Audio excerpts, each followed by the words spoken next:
ഭാര്യയ്ക്ക് പിന്നാലെ മരണം. എന്നാൽ ആ മരണത്തിന് തൊട്ടു മുൻപ് ഒരു കൊലപാതകം. എന്തിനായിരിക്കും ഇത് സാബു ചെയ്തതെന്നുള്ള ചോദ്യമാണ് ബാക്കി നിൽക്കുന്നത്. പ്രിയപ്പെട്ടവളെ അനുസ്മരിച്ചൊരു കുറിപ്പും എഴുതി. ഭാര്യാമാതാവിനെ കൊന്നു. അങ്ങനെ ജീവനൊടുക്കി മരിച്ച് 30-ാം ദിനമായിരുന്നു. കോവളത്താണ് ഈ സംഭവം നടന്നത്. ഭാര്യയുടെ മരണത്തിന് 1 മാസം തികയുന്ന ദിവസമായിരുന്നു വണ്ടിത്തടം മൃഗാശുപത്രിക്ക് സമീപം വാടകയ്ക്ക് താമസിക്കുന്ന സാബുലാലിൻ്റെയും ഭാര്യാമാതാവിൻ്റെയും മരണം സംഭവിച്ചത്. കഴിഞ്ഞ ജൂൺ 3-നായിരുന്നു അർബുദബാധിതനായി ചികിത്സയിലായിരുന്ന റീനയുടെ മരണം. ഭാര്യ റീന മരിച്ച ബുധനാഴ്ചയാണ് 1 മാസം തികഞ്ഞത്.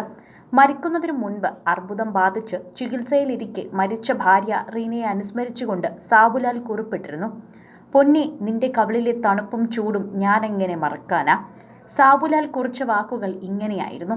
അത്രയും പ്രണയാർദ്രമായി അദ്ദേഹം എഴുതിയ വാക്കുകളിൽ നിന്ന് തന്നെ അദ്ദേഹത്തിൻ്റെ ഭാര്യയുടെ അടുത്തേക്ക് തന്നെയാണ് പോയതെന്ന് മനസ്സിലാകുന്നു.